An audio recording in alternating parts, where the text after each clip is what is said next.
Hello everyone, कैसे हैं आप सभी। उम्मीद करता हूं आप सभी अच्छे होंगे और आप लोग अपनी स्टडी का, अपनी फैमिली का और अपने हेल्थ का बहुत ही अच्छे से ख्याल भी रख रहे होंगे। देखिए, आज हम करने वाले हैं संघवाद, जो हमारा चैप्टर है पॉलिटिकल साइंस का, चैप्टर नंबर है 7। और इस चैप्टर के हम मोस्ट इंपॉर्टेंट क्वेश्चन आंसर देखेंगे। लॉन्ग क्वेश्चन आंसर होने वाले हैं, बहुत अच्छे नोट्स के साथ आपको चीज़ें समझाने वाला हूँ, ठीक है। और देखिए, इससे पहले कि अगर हम चैप्टर्स की बात करें, जैसे कि संविधान क्यों और कैसे, आपका पहला चैप्टर है ना। दूसरा चैप्टर भारतीय संविधान में अधिकार वाला है, या फिर चुनाव और प्रतिनिधित्व वाले हम चैप्टर की बात करें, इन सभी चैप्टर्स की जो इंपॉर्टेंट क्वेश्चन आंसर की वीडियो है अपलोड हो चुकी है। विधायिका, कार्यपालिका, न्यायपालिका, है ना। चैप्टर नंबर 6 तक लाइन से इंपॉर्टेंट क्वेश्चन आंसर की वीडियो अपलोड कर चुका हूं मैं। तो प्लेलिस्ट बना दिया है, प्लेलिस्ट में सारी वीडियो ऐड है। सबसे पहले आपको चैप्टर की वीडियो मिल जाएगी, एनिमेशन के थ्रू सारे चैप्टर समझा रखे हैं।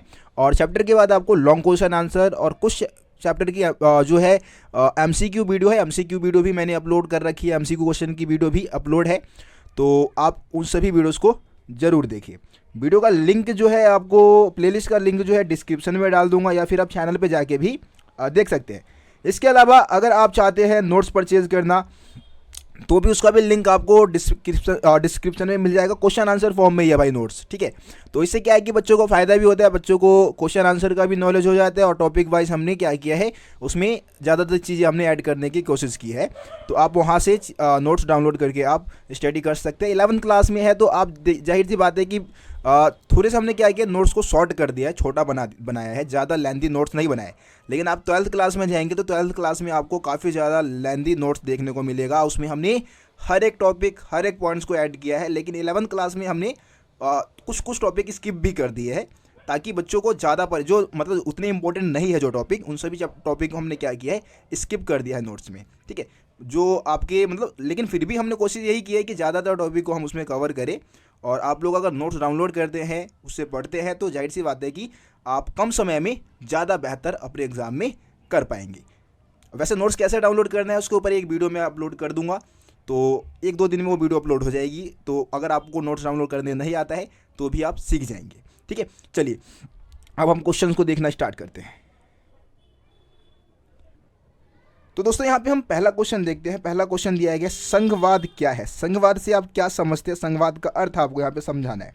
तो संघवाद क्या है, एक संस्थागत प्रणाली है ना। या सिंपल बोल दो कि संघवाद एक शासन की ऐसी व्यवस्था है जिसमें 2 स्तर की सरकारें होती है ना। 2 स्तर की सरकारों को क्या करती है, समाहित की होती है इस व्यवस्था में।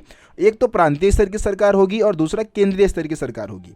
जैसे कि अभी हम भारत की बात करें तो भारत में भी संघीय व्यवस्था को अपनाया गया है।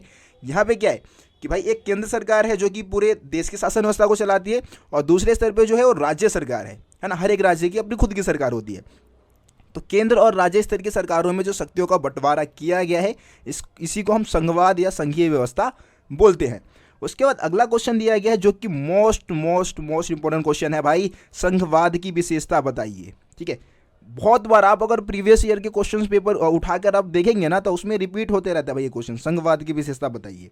तो संघवाद की क्या विशेषता होती है भाई, यहाँ पे 2 स्तर की शासन व्यवस्था होगी, है ना। संघवाद की पहली विशेषता क्या है कि 2 स्तर की शासन व्यवस्था होगी। 2 या 3 स्तर की भी हो सकती है, लेकिन यहाँ पे हम सिंपल 2 स्तर की भी बात कर सकते हैं। एक तो भाई केंद्र स्तर की हो सकती है, और दूसरी राज्य स्तर की सरकार होगी, है ना। केंद्र और राज्यों के बीच में शक्तियों का बंटवारा होगा, लेकिन एक स्थानीय स्तर यानी कि छोटे लेवल पे भी लोकल गवर्नमेंट भी यहाँ पे हो सकती है। तो 2 या 3 स्तर की सरकार यहाँ पे स्थापित होगी।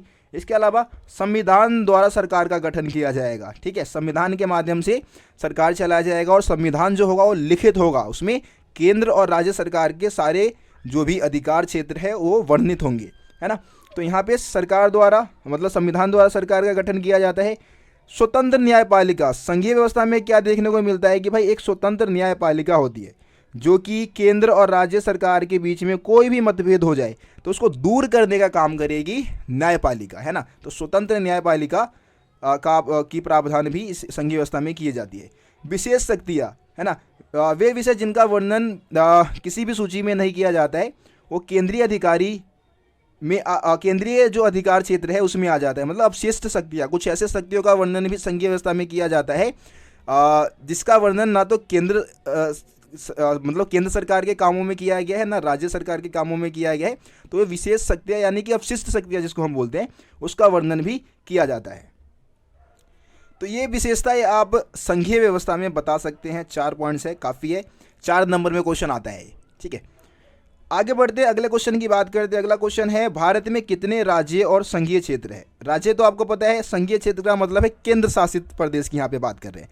तो इस समय मैं जब वीडियो बना रहा हूँ तो इस समय 28 राज्य हमारे देश में और 8 केंद्र शासित प्रदेश है, यानी कि संघीय क्षेत्र है। इससे पहले आपको पता है कि 29 राज्य थे और 7 केंद्र शासित प्रदेश थे, है ना। लेकिन अब जम्मू कश्मीर क्या है, जम्मू कश्मीर से राज्य का दर्जा छीन लिया गया और अब भारत में सिर्फ 28 राज्य बच गए हैं। 29 राज्य नहीं है बल्कि 28 राज्य है, ठीक है, और 8 संघीय क्षेत्र है। उसके बाद अगला क्वेश्चन है, भारत राज्यों का संघ किस अनुच्छेद में निहित है? मतलब भारत जो है वो राज्यों का संघ है, राज्यों को मिला के बनाया गया है। इसका वर्णन किस अनुच्छेद में किया गया है? तो अनुच्छेद 1 है ना। अनुच्छेद 1 में भारत जो है, यानी कि इंडिया जो है राज्यों का संघ है, यानी कि यूनियन होगा और राज्य और उनके राज्य क्षेत्र वह होंगे जो पहली अनुसूची में लिखित है। मतलब राज्यों का जो राज्य क्षेत्र जो होगा वो अनुसूची 1 में वर्णित है, सब कुछ वहाँ पे लिखा गया है ना। तो अनुच्छेद 1 के तहत भारत क्या है, राज्यों का संघ है, यानी कि यूनियन है, ठीक है। अगला क्वेश्चन देखते हैं, केंद्र और प्रांतों के बीच एक वित्तीय संबंध बताओ। केंद्र और राज्यों के बीच में कोई एक वित्तीय संबंध की बात करनी है तो केंद्र प्रांतों को क्या देता है, अनुदान देता है। यानी कि प्रांत को ना, जो राज्य है, राज्य सरकार जो है उनको अनुदान के लिए किस पर, पैसों के लिए किस पर निर्भर रहना पड़ता है? पैसों के लिए निर्भर रहना पड़ता है केंद्र सरकार के ऊपर, ठीक है ना। तो केंद्र प्रांतों को क्या देता है, अनुदान देता है। अगला क्वेश्चन देखते हैं। अगला क्वेश्चन दिया गया, भारत में संघात्मक व्यवस्था क्यों अपनाया गया? संक्षेप में बताइए। तो भैया भारत में संघीय व्यवस्था यानी कि संघात्मक व्यवस्था को क्यों अपनाया गया है? तो इसके पीछे की मेन रीजन, हम संविधान की बात करें तो भाई संविधान में आपको पता है कि भाई हमने संघात्मक व्यवस्था को अपनाया है और भारतीय संविधान जो है वो इंग्लैंड के बहुत सारे जो प्रावधान हैं उसको ले रखा है। लेकिन इंग्लैंड में क्या है, एकात्मक शासन व्यवस्था है, वहाँ पे संघात्मक शासन व्यवस्था नहीं है। लेकिन हमने जब अंग्रेजों ने 1935 के एक्ट में भारतीय संविधान को बना, मतलब भारतीय नियम कायदे बनाए थे, भारतीय संविधान का निर्माण करने की कोशिश की थी, तो वहाँ पे भी उन्होंने क्या किया था, संघीय प्रणाली का ही व्यवस्था किया था, ठीक है। संघीय व्यवस्था को ही अपनाया गया था 1935 के एक्ट में। इसके अलावा आपको पता है कि भारत जो है वो विविधताओं से भरा हुआ देश है। भौगोलिक क्षेत्रफल की दृष्टि से अगर हम भारत को देखें तो एक उपमहाद्वीप के बराबर है ना। और यहाँ पे एक केंद्र सरकार अकेले दम पे कहे कि भाई शासन व्यवस्था पूरे देश को चलाए, तो ऐसा मतलब उतना पॉसिबल नहीं है। भारत में अलग अलग धर्म, जाति, वर्ग के लोग रहते हैं, उनके बीच में तालमेल स्थापित करना जो है वो संघीय व्यवस्था के माध्यम से ही हो सकता है। और जो हमारा राष्ट्रीय आंदोलन जब चल रहा था ना, तो उस समय कांग्रेस पार्टी ने भी संघीय व्यवस्था की ही मांग की थी, तो इस कारण भी हमने संघीय व्यवस्था को अपनाया और 1935 के गवर्नमेंट एक्ट में भी क्या था, संघीय व्यवस्था को ही अपनाया गया था। तो इन सभी कारणों से हमने क्या किया, संघात्मक व्यवस्था को अपनाया है, संघीय व्यवस्था को अपनाया है, ठीक है। आगे बढ़ते हैं। अगला क्वेश्चन है, संविधान में केंद्र को शक्तिशाली बनाने के लिए कुछ प्रावधान किए गए हैं, उसमें से कोई एक प्रावधान लिखिए। हमारे संविधान में क्या किया गया ना कि केंद्र सरकार को ज़्यादा पावरफुल बनाया गया है। कोई भी एक प्रावधान आपको लिखना है। वैसे बहुत सारे प्रावधान हैं जिसकी वजह से केंद्र सरकार ज़्यादा शक्तिशाली है और राज्य सरकार कम शक्तिशाली है। आपको पता है कि केंद्र और राज्य के बीच में शक्तियों का जो विभाजन है वो 3 सूचियों के माध्यम से किया गया है, केंद्र सूची, राज्य सूची और समवर्ती सूची। केंद्र सूची पे कानून बनाने का अधिकार केंद्र सरकार को है, राज्य सूची पे कानून बनाने का अधिकार राज्य सरकार को है और समवर्ती सूची में केंद्र और राज्य सरकार दोनों मिलके क्या करती है, कानून बनाती है। लेकिन समवर्ती सूची के अधिकांश विषय पे किसका अधिकार है कानून बनाने का, केंद्र सरकार का।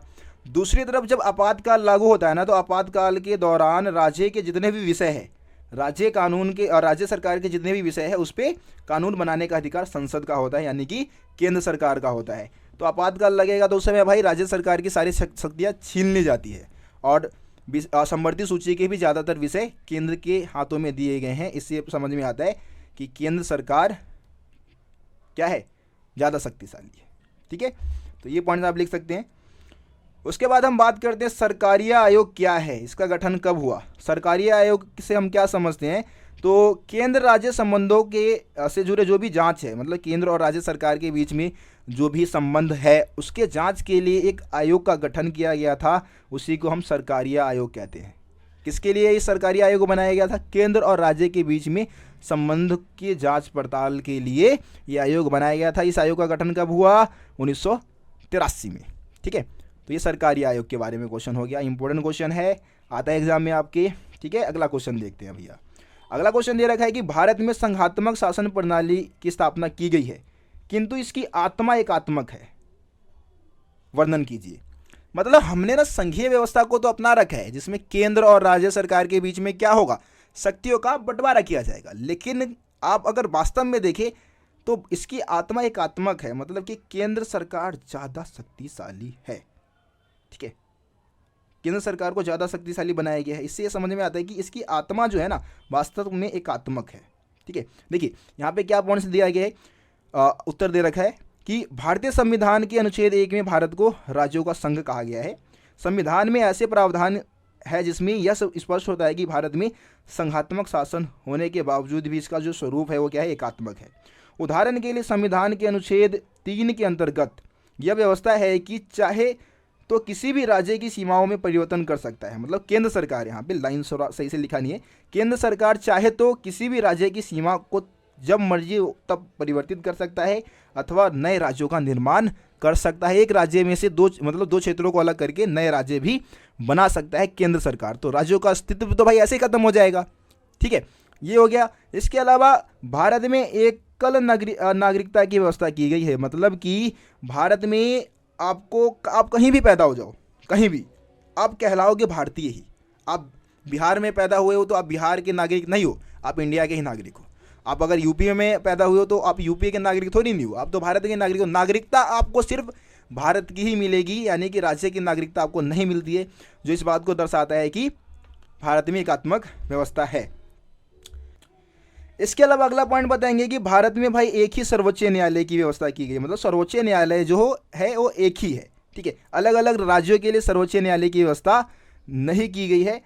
इसके अलावा अखिल भारतीय प्रशासनिक सेवा यानी कि जो IAS होते हैं, IPS होते हैं, ये जो अधिकारी है वो केंद्र सरकार के नियंत्रण में रह के कार्य कर रहे होते हैं, है ना। लेकिन काम कहाँ कर रहे होते हैं, मतलब राज्य में, किसी राज्य में जाके काम कर रहे होते हैं, लेकिन इनके ऊपर नियंत्रण किसका होता है, केंद्र सरकार का, है ना। तो ये भी क्या इस बात को दर्शाता है कि भाई जो केंद्रीय अधिकारी है उसका नियंत्रण केंद्र सरकार के अंतर्गत है। तो ये भी भारतीय संघवाद को एकात्मक व्यवस्था वाला बनाता है। और इससे समझ में आता है कि भारतीय संविधान में संघात्मक की जगह एकात्मक व्यवस्था है। इसकी आत्मा जो है वास्तव में क्या है, एकात्मक है। ठीक है, तो ये कुछ क्वेश्चन थे जो कि इस चैप्टर से इंपॉर्टेंट क्वेश्चन बनते हैं और आप लोगों को मैंने समझा भी दिया है। उम्मीद करता हूँ आप लोगों को सभी क्वेश्चन समझ में आ गया होगा। अगर समझ में नहीं आया तो कमेंट में बता सकते हैं। बाकी वीडियो कैसी लगी आप ये भी कमेंट में ज़रूर बताएं। वीडियो को लाइक शेयर जरूर करें। मिलते फिर आप लोगों से अगली वीडियो में, तब तक के लिए जय हिंद, जय भारत, अपना ख्याल रखें।